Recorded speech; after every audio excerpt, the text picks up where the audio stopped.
Okay, good morning, students. Myself, Dr. Avnish Sharma, Associate Professor in MLB Government College, Bhilwara. हम लोग kinetics पढ़ रहे थे, केमिकल काइनेटिक्स, रासायनिक बल गतिकी, और उसमें हम ऑर्डर ऑफ द रिएक्शन तक पहुंच गए थे। हमें जान चुके थे कि what is order of the reaction, अभिक्रिया की कोटि क्या होती है।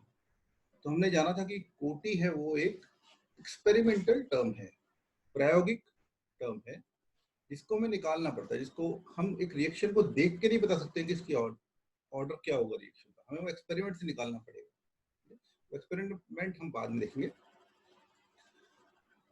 जो हम पढ़ चुके थे मैं आपके साथ एक बार शेयर कर देता हूँ दोबारा, जस्ट अ मिनट। तो कोटि और अणुसंकेत हमने शुरू कर दिया था। कोटि हम जान चुके थे कि एक प्रायोगिक पद है, इसका मान 0 हो सकता है, इसका मान फ्रैक्शन में हो सकता है। फ्रैक्शन में होने का एक एग्जांपल हम देख लेते हैं कि जो एसिटाल्डिहाइड है उसका पायरोलिसिस होता है, ठीक है, उसको तोड़ते हैं हम, जो वो मीथेन और कार्बन डाइऑक्साइड, कार्बन मोनोऑक्साइड में टूटता है। तो ये जो रिएक्शन है, इसकी जो कोटि है वो होती है 3/2 और 1.5 फ्रैक्शन में है।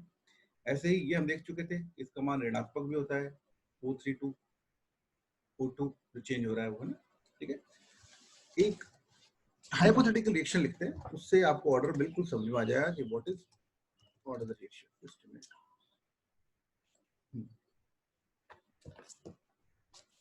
हाइपोथेटिकल रिएक्शन है, इसमें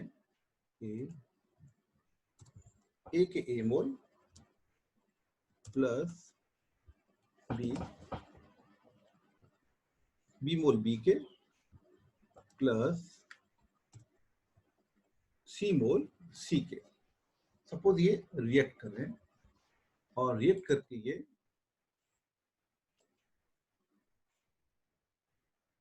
प्रोडक्ट दे रहे हैं, प्रोडक्ट दे दिया, ये हाइपोथेटिकल रिएक्शन है।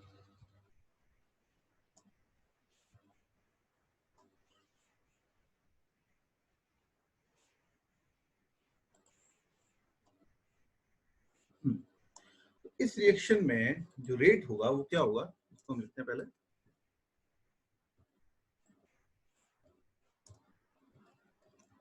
हाँ, वेग क्या होगा, वेग इज इक्वल टू, जैसा हम देख चुके हैं, हम जानते हैं वेग इक्वेशन लिखना, dc अपॉन dt। यहाँ dt स्मॉल टाइम है, dc कंसंट्रेशन है, that is equal to k जो कि रेट कांस्टेंट है, then active mass of A P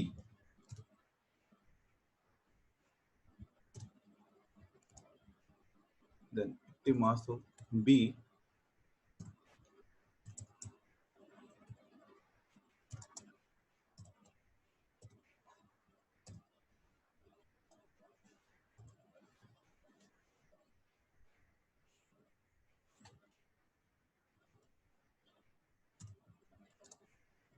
here written Q and then active mass of C then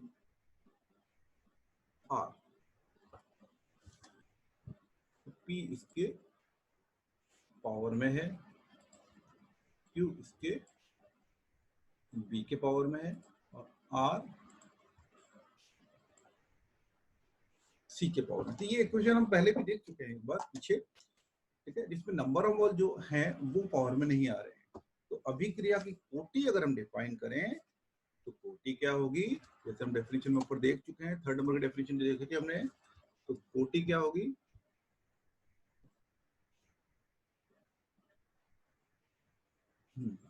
तो order of the reaction is equal to क्या होगा, वो होगा n से इसको डिनोट करते हैं, सिंपली n से डिनोट करते हैं, that is equal to P plus Q plus R। ये डेफिनेशन थी कि वेग नियम से जो एक्सप्रेशन आता है, वेग एक्सप्रेशन, उसमें जो घातों का योग होता है वो कोटि को दिखाता है। ओके, तो मेरे हिसाब से अब आप लोगों को क्लियर हो गया होगा कि ऑर्डर ऑफ द रिएक्शन क्या होती है ना। नाउ हम एक एक करके different example of order of the reaction देखेंगे। तो सबसे पहले हम देखते हैं सबसे आसान वाला, ठीक है, वो है फर्स्ट वन, दिस इज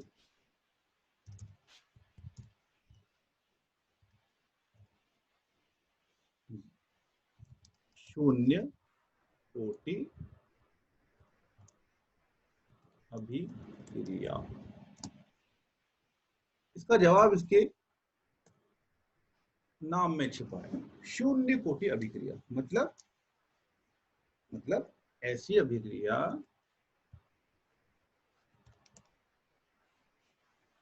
जिनमें कोटि शून्य हो, ठीक है, या जिनमें अभिक्रिया का वेग किसी भी अभिकारक की, ऊपर हमने डेफिनेशन देखी ना, सही आएगी, किसी भी अभिकारक की सांद्रता पर निर्भर ना हो।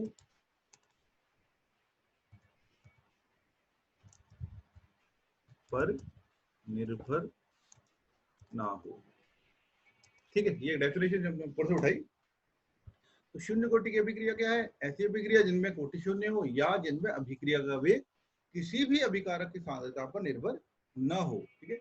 या फिर एक और डेफिनेशन दे सकते हैं जो हमने ऊपर लिखी है कि ऐसी अभिक्रियाएं जिनमें अभिक्रिया का वेग किसी भी अभिकारक की सांद्रता बदलने से न बदले, ठीक है, या ऐसी अभिक्रियाएं जिनमें जिनमें अभिका जो वेग नियम है उसका जो घातांक है उनका टोटल जो है वो 0 हो, है ना। ये क्या है? कोटि की परिभाषा है सारी, ठीक है। ये अभिक्रिया वेग नियम में घातांक कौन था कि घातों का योग 0 हो, ठीक है। दूसरा ये हो गया अभिकारक अणुओं की वह संख्या जिनकी सांद्रता रासायनिक अभिक्रिया के दौरान बदलती है। तो अगर ऐसे कोई भी अभिकारक नहीं हो जिनकी सांद्रता रासायनिक अभिक्रिया के दौरान बदले तो वो होगा 0 ऑर्डर रिएक्शन या शून्य कोटि अभिक्रिया, ठीक है। तो इसको हम बहुत ही सिंपल एग्जांपल से, 2 एग्जांपल लेंगे इसके, उनसे इसको समझेंगे। सबसे पहला एग्जांपल है डिसोसिएशन ऑफ अमोनिया, ठीक है। तो ये अमोनिया है हमारे पास, सपोज 2NH3, ठीक है। और ओके, तो ये अमोनिया का डिसोसिएशन है, इसमें प्लैटिनम अभी डिस्कस करेंगे। प्लैटिनम क्या है? वैसे मैं इसके बारे में बता चुका हूँ, आपको याद आ जाना चाहिए प्लैटिनम क्या काम करेगा यहाँ। N2 प्लस 3H2, तो ये रिएक्शन है जिसमें कि अमोनिया डिसोसिएट हो रही है और हमें दे रही है नाइट्रोजन और हाइड्रोजन। यहाँ पर जो प्लैटिनम है वो यूज हो रहा है एज ए कैटेलिस्ट। ये जो रिएक्शन है ये हम कहते हैं 0 ऑर्डर रिएक्शन। तो मैं एग्जाम में आपसे पूछ लूँ क्वेश्चन कि भैया अमोनिया का डिसोसिएशन कौन सा ऑर्डर रिएक्शन है, तो क्या आप बता पाएंगे? आप अगर आपको याद है तब तो आप बता पाएंगे, अदरवाइज नहीं बता पाएंगे। क्यों? क्योंकि जो ऑर्डर ऑफ द रिएक्शन है वो क्या है? एक्सपेरिमेंटल क्वांटिटी है। तो अभी हम ये जानते हैं ये जो रिएक्शन है इसका अगर रेट इक्वेशन लिखें तो वो होगा वेग is equal to minus dc, पहले लिखा, अपॉन dt, ठीक है, और equal to k bracket n इसे ले लेते हैं ऊपर से,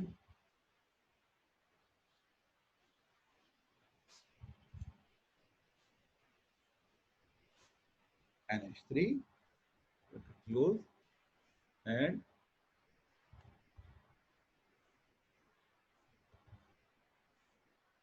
0। तो रेट क्या हो जाएगी? रेट इक्वल्स टू के।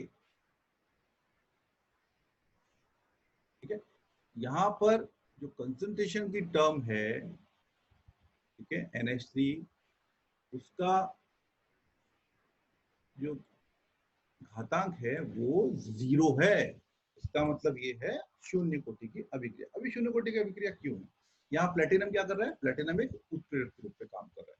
तो ये शून्य कोटि की अभिक्रिया क्यों है? इसको हम सिंपली समझ सकते हैं, ये तीनों ही गैसियस फेज में है, NH3, अमोनिया, नाइट्रोजन और हाइड्रोजन। ठीक है, तो सपोज प्लेटिनम एक मेटल है, हम जानते हैं, है ना? तो ये सपोज ये ले लीजिए आप, हाइपोथेटिकल है, ये प्लेटिनम की सरफेस है, ये प्लेटिनम की सरफेस है। तो जब इनिशियली रिएक्शन हमने शुरू की तो हमने अधिक की दाब लगाया किसका? अमोनिया का। तो हमने प्रेशर से इसमें अमोनिया डाला, ये प्लेटिनम है, ये कैटलिस्ट यूज कर रहा है, ये सरफेस दे रहा है जिसपे कि अमोनिया आके अपना काम कर सके। तो अमोनिया आया, ये पूरी सरफेस अमोनिया से कवर हो गई। ठीक है, एक बार जब पर्याप्त अधिक की दाब पर, ठीक है, ये मेटल की पूरी सरफेस जब कवर हो जाएगी, उसके बाद कितनी भी अमोनिया इस पे डालो, वो जब तक इस पे नहीं आएगी जब तक इसमें साइड पहले से जो है वो खाली नहीं है।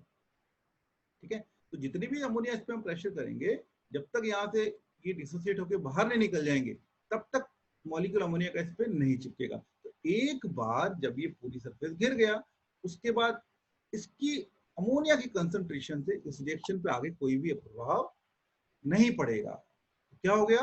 अमोनिया के संदर्भ में ये रिएक्शन हो गई 0 ऑर्डर की रिएक्शन। ठीक है, इसको हम लिख के दिखा सकते हैं। ये सपोज प्लैटिनम मेटल है,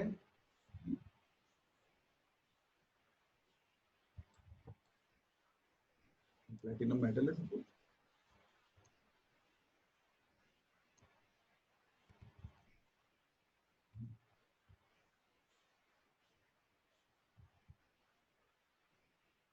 प्लैटिनम मेटल है, इसकी सरफेस पे हम डाल रहे हैं यहाँ से अमोनिया।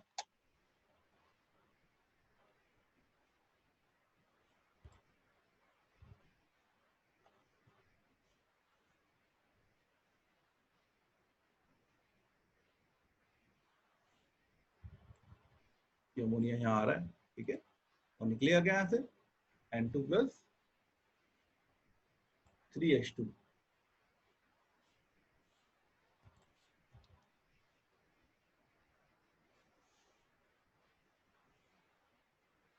NH3 आएगा और N2 प्लस CH2 यहाँ से निकल जाएगा। तो ये है ना? तो हम क्या कह रहे हैं उसको लिख लेते हैं एक बार। एक पर्याप्त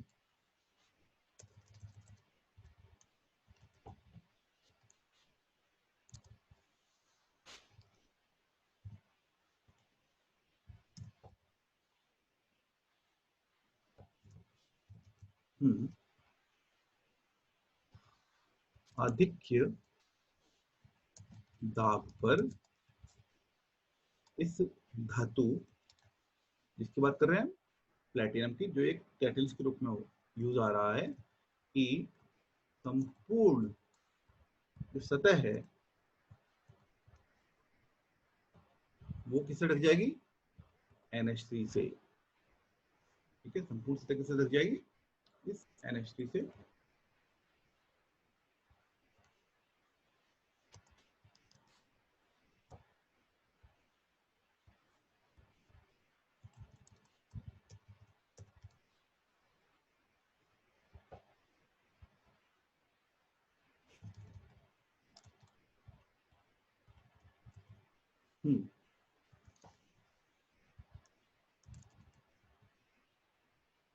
ठीक है, अतः इस समय पर अमोनिया की सांद्रता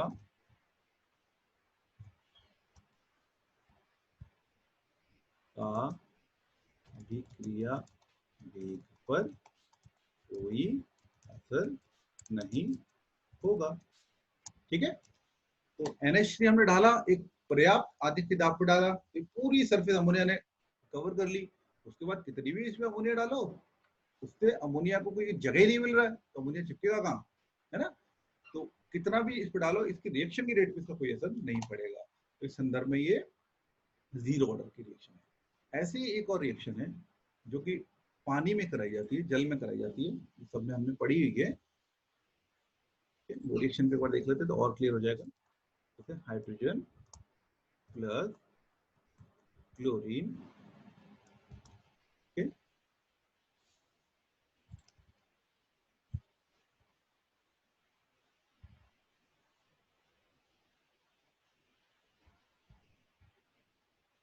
हाइड्रोजन क्लोरीन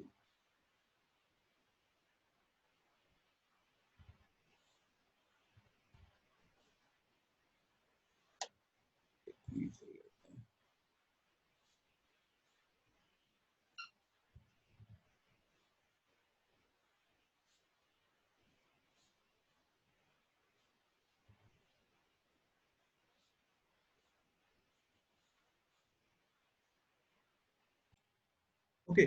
तो hydrogen plus chlorine gives 2HCl in presence of photo. ये फोटोकेमिकल रिएक्शन है, ये हम पहले ही पढ़ चुके हैं। ठीक है, तो ये जल के अंदर घुली अवस्था में होते हैं हाइड्रोजन और क्लोरीन। जैसे जैसे हाइड्रोजन क्लोरीन घुलेंगे वो क्या बनाएंगे, 2HCl बनाएंगे, है ना। और जल की सतह क्या होगी, जल में घुलता जाएगा, ऊपर होती जाएगी। तो अल्टीमेटली क्या होता है, जल में इकाई आयतन जो होता है वो स्थिर होता है गैस का। ठीक है, तो क्योंकि कंसंट्रेशन चेंज ही नहीं हो रही है, इकाई आयतन स्थिर स्थिर है उसका, तो ये क्या है, शून्य कोटि की अभिक्रिया है। तो ये होती है जीरो ऑर्डर की रिएक्शन, जिसमें कि अभिकारक की सांद्रता का उसकी रिएक्शन रेट पर कोई भी प्रभाव नहीं पड़ता है। ठीक है, सेकेंड हमारी है फर्स्ट ऑर्डर रिएक्शन। तो ये रिएक्शन है first order reaction, nitrogen pentoxide का dissociation, N25 gives 4NO2 plus O2। तो रिएक्शन हम अगर देखें पहली नजर में तो ये क्या लगती है, ये लगता है कि दो मॉलिक्यूल काम आ रहे हैं, तो it may be of second order reaction. लेकिन ऐसा होता नहीं है, क्योंकि order of the reaction is experimental term, है ना। तो एक्सपेरिमेंटल क्वांटिटी हमें निकालनी पड़ेगी। तो जो हमने निकाल के देखा तो ये देखा कि जो नाइट्रोजन पेंटाऑक्साइड है उसके संदर्भ में ये फर्स्ट ऑर्डर रिएक्शन है। ठीक है, उसकी प्रथम घात जो होता है वेगनियम में वो आता है। इसका मतलब है कि अगर हम नाइट्रोजन पेंटाऑक्साइड की कंसंट्रेशन को डबल करेंगे तो ये रिएक्शन रेट भी डबल हो जाएगी, है ना। इस तरह होता है। अगर ये दोनों मॉलिक्यूल होते, यहाँ पे दो होता, उसका मतलब होता कि नाइट्रोजन पेंटॉक्साइड को अगर हम डबल करेंगे तो रिएक्शन रेट क्या होगी, 4 टाइम हो जानी चाहिए। ये अब ऐसा होता क्यों है, तो ऐसा होता इसलिए है, हमने शुरू में ही देखा था जो केमिकल काइनेटिक्स है उसकी डेफिनेशन में क्या क्या चीजें इसके अंदर आती हैं। तो केमिकल काइनेटिक्स में सबसे पहला आता होता है रेट ऑफ द रिएक्शन, ये अभिक्रिया का वेग। ठीक है, दूसरा आता है कि अभिक्रिया वेग को प्रभावित करने वाले कारक, और तीसरी चीज तो इंपॉर्टेंट थी वो थी अभिक्रिया की क्रियाविधि और mechanism of the chemical reaction. तो क्योंकि हमें दिखाया है फर्स्ट ऑर्डर रिएक्शन है, तो हमें सोचने को मजबूर हुए कि इसकी मैकेनिज्म क्या है, क्योंकि ये मैकेनिज्म तो हो नहीं सकती सीधी जिसमें कि दो मॉलिक्यूल इन्वॉल्व हो। तो ऐसी कोई मैकेनिज्म होगी जिसमें कि एक ही मॉलिक्यूल इन्वॉल्व हो। तो ये फिर निकाला गया कि ये जो रिएक्शन है ये होती है तीन पदों में। ठीक, तीन पदों में रिएक्शन होती है। इसका फर्स्ट जो पद है वो तो है, देखते हैं हम एक एक करके क्या क्या पद हैं। प्रथम पद, हाँ प्रथम पद में क्या होता है कि नाइट्रोजन जो पेंटॉक्साइड है, दिस वन, ये इसका ब्रेकअप होता है ना? इनमें से कोई भी पद अपने आप में संपूर्ण नहीं है, रिएक्शन इन तीनों पदों से मिलके ही होगी, लेकिन ये तीन स्टेप्स है इसके अंदर जो एक ही करके होंगे, एक के बाद एक। तो नाइट्रोजन पेंटॉक्साइड है, ये दे रहा है,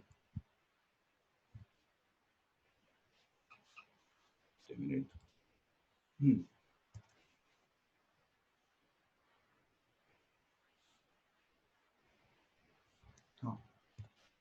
N2O3 प्लस O2।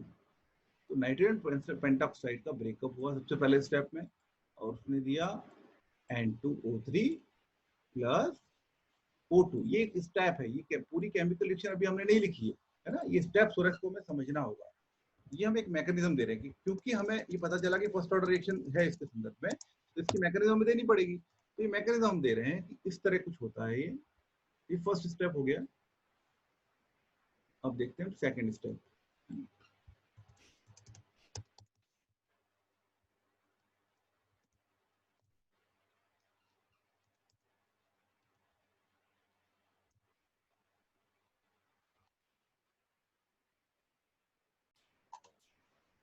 तो ये रिएक्शन देखिए हमने, ये नाइट्रोजन पेंटॉक्साइड है, सबसे पहले N2O3 प्लस O2 दे रहा है।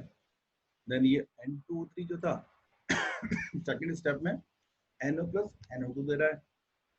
ये जो NO बना ये रिएक्ट कर रहा है जिससे N2O5 से, अल्टीमेटली दे रहा है NO2 3NO2, सॉरी यहाँ पे ना 3NO2 है। ये टोटल रिएक्शन मिला के है। इसको जब हम ओवरऑल देखेंगे तो इसमें 2 मॉलिक्यूल तो N2O5 के काम आएंगे और 4 मॉलिक्यूलों में मिलेंगे NO2 के, एक ये, ठीक है, और बाकी सब कैंसिल आउट हो जाएगा।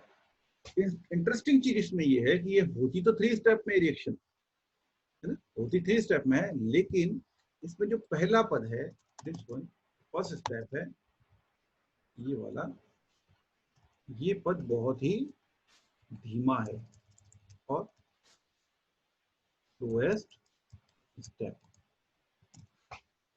ये सबसे स्लोएस्ट स्टेप है, सबसे धीमा पद है नाइट्रोजन पेंटॉक्साइड से N2O3 प्लस O2 बनना। तो ये एक बहुत ही इंपॉर्टेंट नोट है, पॉइंट है, हमें याद रखना है हमेशा कि हमेशा जब भी हम rate of the reaction derive करेंगे या रेट ऑफ द रिएक्शन लिखेंगे, तो जो भी स्लोएस्ट स्टेप होगा, सबसे धीमा पद होगा, वो ही रेट डिटरमाइनिंग स्टेप होगा। इसको हम इस तरह समझ सकते हैं कि मान लो एक साइकिल बनाने की फैक्ट्री है, तो साइकिल बनाने की फैक्ट्री में डेली 10 हैंडल बनते हैं, 10 पैडल बनते हैं, जितनी भी चीजें सब 10 बन जाती हैं, जितनी भी साइकिल में पार्ट लग रहे हैं वो सब 10 बन रहे हैं। लेकिन उस साइकिल में सपोज जो सीट है वो 5 बनती है। तो सवाल ये होता है कि एक दिन में उस फैक्ट्री में कितनी साइकिलें तैयार हो पाएंगी? तो आंसर क्या होगा इसका? 5, क्योंकि साइकिल तो पूरी चाहिए ना। तो सीट जब नहीं बन रही जब तक, तब तक साइकिल तो पूरी हुई नहीं, है ना। तो इसी तरह जो भी स्लोएस्ट स्टेप, जैसे वहां पे सीट बहुत धीमे बन रही, वो क्या हो गया? रेट डिटरमाइनिंग स्टेप हो गया। तो यहाँ पर ये जो रिएक्शन है, जो पद है, ये स्लोएस्ट स्टेप, सबसे धीमा पद है, तो ये रेट डिटरमाइन करेगा। इसलिए जो रिएक्शन है, वेग है, वो किससे लिखी जाएगी? इस वाले इक्वेशन से। तो अगर सवाल आता है किसी भी एग्जाम में, ये 3 या 4 पद जो भी देते हैं, वो एक के आगे लिखा है स्लोएस्ट स्टेप, तो जो भी स्लोएस्ट स्टेप है, धीमा पद है, उसको हम मान करके वेग नियम से लिख देंगे, है ना। हम बाकी सबको देखने की जरूरत भी नहीं है, जो स्लोएस्ट स्टेप है वो लिखेंगे वेग के N2O5। तो ये फर्स्ट ऑर्डर रिएक्शन है, इसके संदर्भ में नाइट्रोजन पेंटॉक्साइड के संदर्भ में। ओके, तो आज हम यहीं तक करेंगे। First order, zero order reaction हम जान चुके हैं, ठीक है।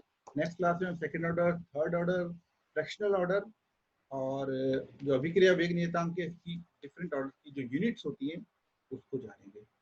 Thank you.